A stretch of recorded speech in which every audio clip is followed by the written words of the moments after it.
Honourable Senators, I rise today to speak to Bill S-276, an act which would designate September as Ukrainian Heritage Month. I am proud that all my ancestors are Ukrainian. My grandparents, like so many tens of thousands of others, made the long journey from Ukraine to Western Canada in the late 19th and early 20th centuries.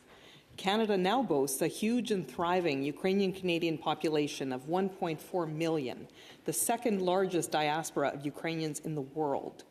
For more than 125 years, Canada has proven a sanctuary for Ukrainians seeking freedom, prosperity, refuge from conflict, and a better future for their children and grandchildren.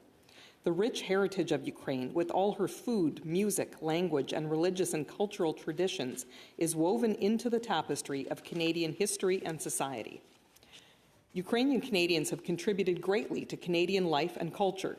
Some names you will know in the sphere of politics are former Governor-General Raina Tishon, former Deputy Prime Minister Don Mazinkowski, and former Alberta Premier Ed Stelmach.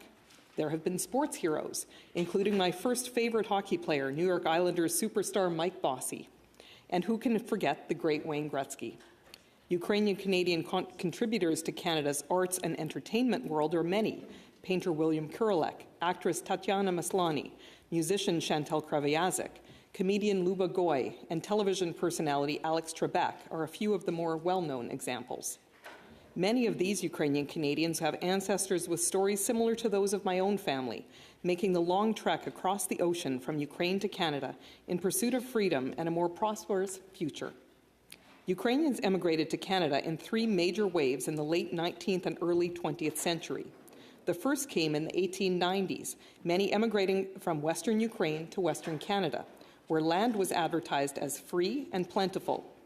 Skilled at the art of agriculture, Ukrainian immigrants faced and overcame the extreme challenges of settling the vast prairies, including harsh weather, difficult conditions, and the isolation and loneliness of life in a new land. Out of the desolate wilderness, they cleared and cultivated not only productive farmland, but vibrant Ukrainian communities centered around religious and family traditions. Xenophobia during World War I led to a dark and tragic chapter for Ukrainian Canadians. When the War Measures Act was invoked in 1914, 80,000 people considered enemy aliens, largely from the Austro-Hungarian Empire, had to register and report regularly to the police. The basic rights of these immigrants were taken away, including the freedom of movement, association, and in 1917, their right to vote was revoked. Sadly, nearly 8,600 Eastern European immigrants, around 5,000 of them Ukrainian, were imprisoned in Canadian internment or forced labor camps. After World War I ended, a second wave of Ukrainian immigrants came to Canada in the 1920s. It included many more agricultural immigrants bound for Western Canada, and also laborers and professionals who came to live in urban areas, especially in Ontario and Quebec, and to work in industrial sectors like forestry and mining. A third wave arrived after the Second World War and consisted largely of political refugees fleeing Russia and its dictator Joseph Stalin, who had brutally starved the Ukrainian population in the 1930s in a period of famine, violence, and collective suffering known as Holodomor. Millions of Ukrainians died in Holodomor. This, along with the aftermath of World War II, led many Ukrainians to flee persecution for the safety of to the shelter of safer countries abroad, including Canada. This is, of course, a theme that has been repeated many times since, including after Russia's invasion of Crimea in 2014. Further, Canada has welcomed nearly 200,000 Ukrainians fleeing from devastating and unjustified Russian aggression with Putin's 2022 invasion of Ukraine, 2 years ago now, as of February 24th. Ukrainians continue to die every day in this horrible war. For the last 130 years, the quest for freedom and refuge has motivated Ukrainians to immigrate to Canada's shores. This is why I find it a bit strange that in the preamble to this bill, Senator Kutcher listed universal values shared by Ukraine and Canada, including human rights, democracy, and respect for international law, but did not include freedom. As Ukraine's President Volodymyr Zelensky stated during his address to the Canadian Parliament, quote, "The Ukrainian-Canadian community is about millions of Ukrainian destinies that have become the destiny of Canada with all its diversity of communities, freedom-loving, courage, our special inner call for justice, unquote. Ukrainians have proven time and again their willingness to risk everything to obtain freedom and democracy. That is why it's so vital that we continue to support them in this fight for their very survival. Sometimes this support has repercussions, such as in 2022 when Russia banned a number of Canadians who have been outspoken in support of Ukraine. Many Canadian politicians were on that list, and I was gratified to find that I was one of them. Even though my Ukrainian language skills are fairly rudimentary, I was able to decode my name written in the Cyrillic alphabet, only to discover that they had spelled my name wrong, as Denez Betters. In the face of Putin's horrendous atrocities and Russia's unjustified invasion of Ukraine, I could not be prouder to stand with Ukraine. I come from a long line of Ukrainians committed to freedom and hope. 3 of my own grandparents were part of the first wave of Ukrainian immigrants who came to settle in Western Canada in the late 1800s and early 1900s. All of my ancestors were from Western regions in Ukraine, Lviv, Ivano-Frankivsk, and Ternopil. 3 of my grandparents entered Canada through Pier 21 in Halifax. My mother's father was born shortly after his parents had already arrived in Canada, but his parents came through Ellis Island in New York. I've had the opportunity to visit both of these landing sites. It is an incredible experience to stand in the place where your ancestors stood so long ago and where they faced their unknown futures in a new world with optimism and, I'm sure, trepidation. I took the ferry to Ellis Island, where I marveled that the majestic Statue of Liberty would have also welcomed my great-grandparents to their new lives 100 years earlier. While at Halifax's Pier 21, I visited their museum's exhibit about trunks. It reminded me of seeing my own grandmother's trunk, knowing that she had fit everything she owned in there to make the long journey to Canada. Then, a 20-year-old young woman, not speaking a word of English, my grandmother traveled alone across the ocean to Canada on a very big ship, fittingly, the RMS Regina. I recall looking at that trunk in her basement as a child and thinking, I don't think I could even fit all my toys in there. The bravery and sacrifice required for her to make that trip alone to this country was remarkable. The bill before us today gives us an opportunity to celebrate the courage of those early Ukrainian immigrants and to mark the contributions they made to building this country we call home. For those of you who might not be familiar with Ukrainian customs and traditions, I thought I would give you a taste directly from my own experience. I was raised in Regina, in a Ukrainian-Canadian home, fully steeped in old world traditions. I was baptized in and still attend a Ukrainian Catholic church there, the same church my grandparents attended. My family has always been involved in our church, helping with church governance, events, and fundraising.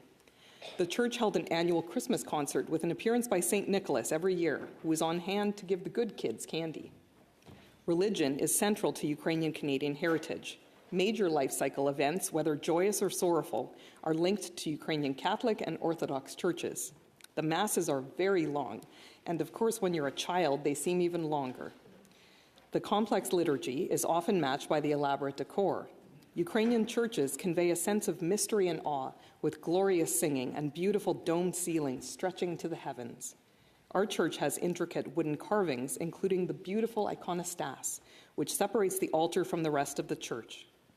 My sisters and I all attended a half day of Ukrainian school weekly, where we learned Ukrainian religion, history, and language. As my parents spoke Ukrainian to each other when they didn't want us kids to know what they were talking about, the language lessons from Ukrainian school came in handy. From age 5 to 18, I took Ukrainian dance lessons, the last several years of which I danced with the Tavria Ukrainian Folk Dance Ensemble. The highlight of my years in that excellent group was performing at the Canada Pavilion at Expo 86 in Vancouver. My sisters' dance groups performed at Canada's National Ukrainian Festival in Dauphin, Manitoba, the biggest Ukrainian festival in Canada. Every year, our Ukrainian dancing groups would perform at the Kiev Ukrainian Pavilion at Mosaic, Regina's multicultural festival. Mosaic has pavilions showcasing the food, culture, and entertainment of many different ethnic groups. When my 3 sisters and I were in Ukrainian dance, my mom had to sew the costumes for all of us, a pile of work, as I alone required 5 different costumes in 1 year, representing various regions of Ukraine. The costumes required intricate embroidery, and as a result, my sisters and I became quite good at embroidery to help our mom. The work required was intense. My mom always had a tongue-in-cheek way of marking time. When you'd ask when something else could be done, she'd reply, AM, after mosaic. For several years, Regina's Ukrainian community held a large competitive event for young women called Miss Kiev. The judges evaluated the contestants in talent, interview, speech, and modeling components. When I was 18 years old, I was thrilled to win the title of Miss Kiev 1989. Some of you may be surprised to know that I also won Miss Congeniality. It was a big year.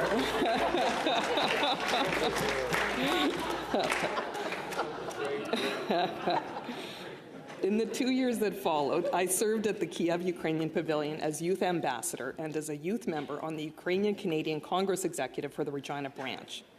My mom always prioritized our family's participation in Ukrainian-Canadian culture and in Regina's Ukrainian-Canadian community. She was the memory keeper of Ukrainian heritage in our family. She collected a big book of photos and records from our family's history and has passed that precious legacy on to my sisters and me.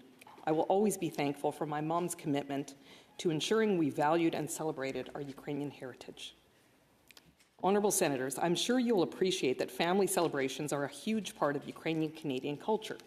Wedding celebrations are large, joyous affairs.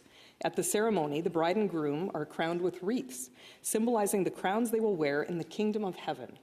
Ukrainian weddings are 3-day events, complete with overwhelming quantities of food and lots of dancing, including Ukrainian dancing. Some of you may know the tradition of the kolomeyka, often performed at weddings and celebrations, where the guests form a big circle and take turns showcasing their best Ukrainian dancing moves in the middle. I even taught a few steps to my Irish-English husband-to-be for our wedding, so he could participate too. Dave did very well. I'm very happy that my own 12-year-old nephew has followed in our family's Ukrainian dance tradition. Last month, he performed in his group's annual Molanka, Ukrainian New Year concert, where they also held a kolomeyka during the dance later that night. Christmas is a big family holiday, which many Ukrainian Canadians celebrated according to the Julian calendar on January 6th and 7th, rather than the Western tradition of December 24th and 25th. Many, including my own family, also celebrated on December 25th. This year, to align itself more with the Western world and away from Russian influence, Ukraine decided to celebrate Christmas on the December 25th date, a big change for many in the Ukrainian diaspora. The usual Christmas Eve, or Święty Wieczór tradition, goes something like this. The youngest child goes to the window to announce when the first star is out so that the meal can commence. An empty place is set at the table to honor those family members who are deceased. Traditionally, 12 meatless dishes are served, symbolizing the 12 apostles. While I'm not sure how widely it's practiced anymore, one old tradition involves tossing a spoonful of kutia, the traditional first dish, a type of wheat soup, at the ceiling. If it sticks, superstition dictates that you can expect a prosperous year. If it doesn't, well, I guess you're probably on cleanup detail. In any case, the meal is followed by opening gifts and then attending Mass. Easter is a key religious and family celebration in Ukrainian culture. Many of you will know the tradition of pisanka, or decorated Ukrainian Easter eggs. Perhaps you've even seen the giant pisanka in Vegreville, Alberta. As with so many elements of Ukrainian holidays, the designs on the eggs are rich with religious symbolism. The colors used are significant: green for fertility, white for purity, and black for death. The symbols of the design are also representative: a straight line around the egg for eternity, dots for the Virgin Mary's tears, and a sieve symbolizing that which divides good and evil. Baskets that were blessed the day before or at the Easter Sunday Mass are prepared for the Easter meal with delicious contents that also have symbolic meaning: eggs symbolizing life, butter carved into the shape of a lamb to represent the Lamb of God, and a rich circular bread called paska, served with salt to symbolize goodwill and hospitality. Like most kids who grow up in Ukrainian-Canadian households, my family culture was closely linked with wonderful traditional Ukrainian food. My grandmothers were superb cooks. My grandmothers and my mom taught my sisters and me how to make borscht, pierogies, perehe, cabbage rolls, holubtsi, as well as kutia. We also loved nalasnika, Ukrainian crepes, and perushka. My dad's mom made pierogies that were so good we could eat them cold out of the fridge. She had a secret recipe for the filling, and she never did give it to anyone. When we girls would go over to help her make pierogies, even if we arrived there early, the filling would already be made to allow her to keep her recipe secret.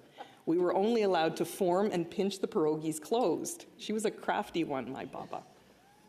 Of course, no Ukrainian home was complete without Ukrainian garlic sausage, or kubasa. When Christmas carolers would come to our home from our Ukrainian Catholic Church, it was customary to invite them in for a drink and some kubasa.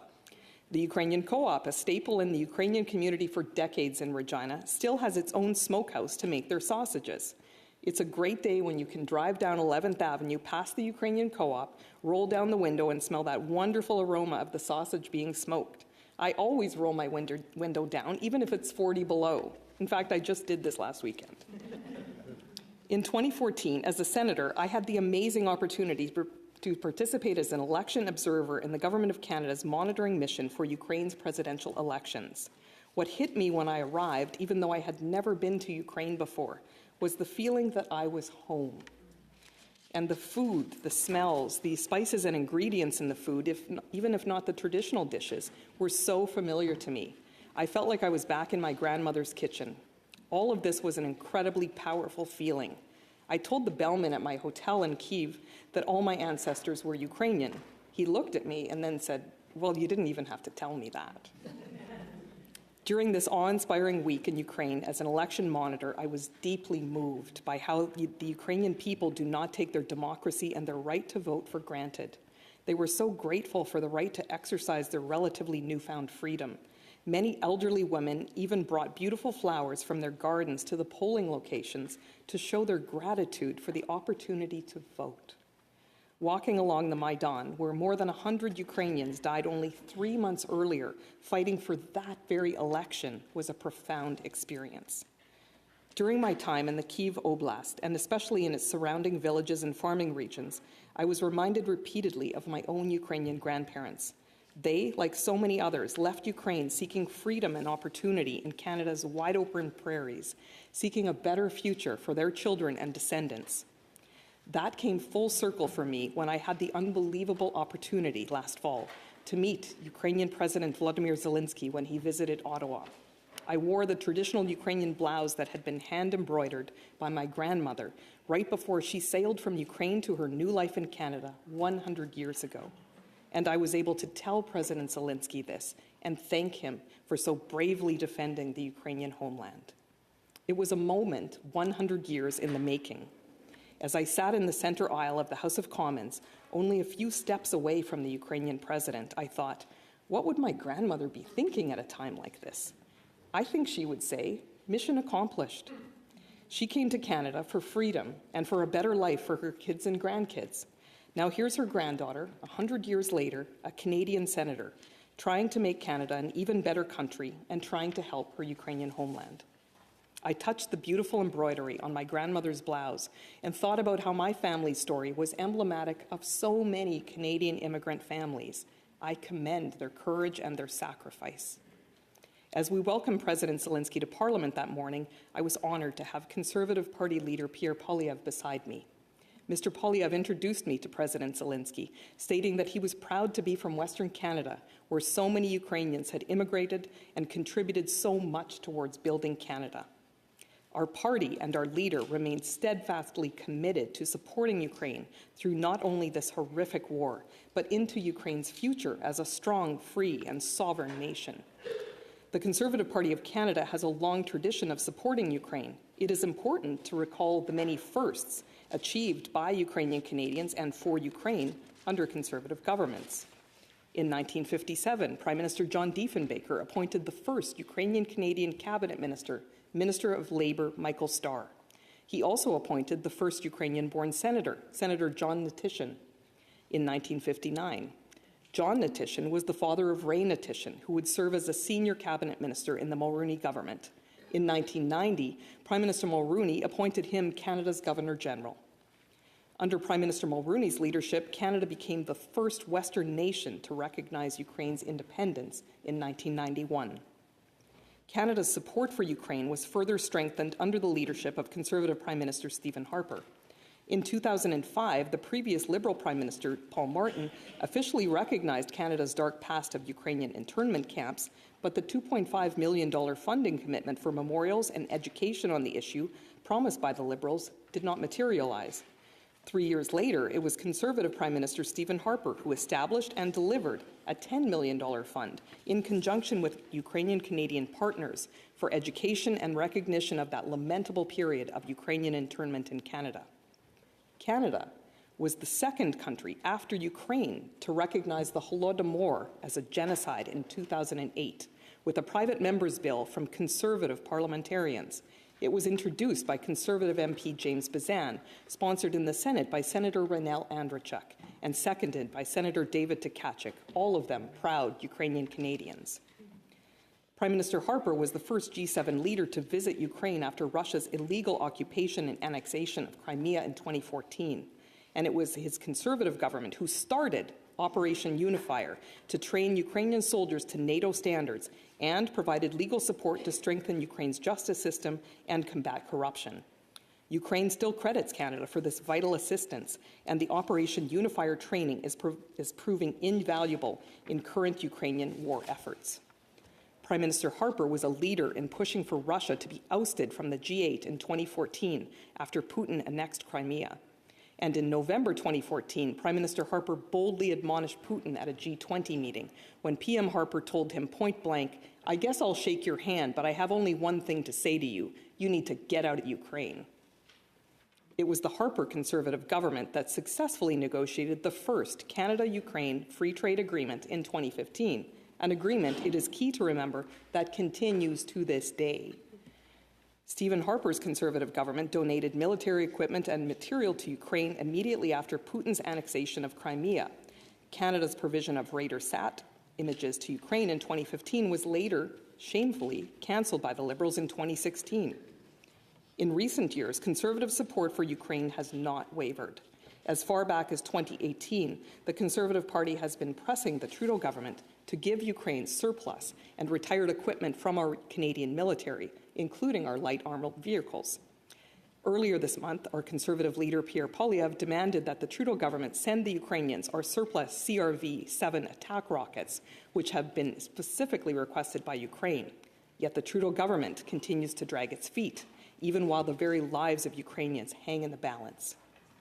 Our National Conservative Caucus has pushed the Trudeau government to apply meaningful economic sanctions on Russia for its illegal actions in Ukraine.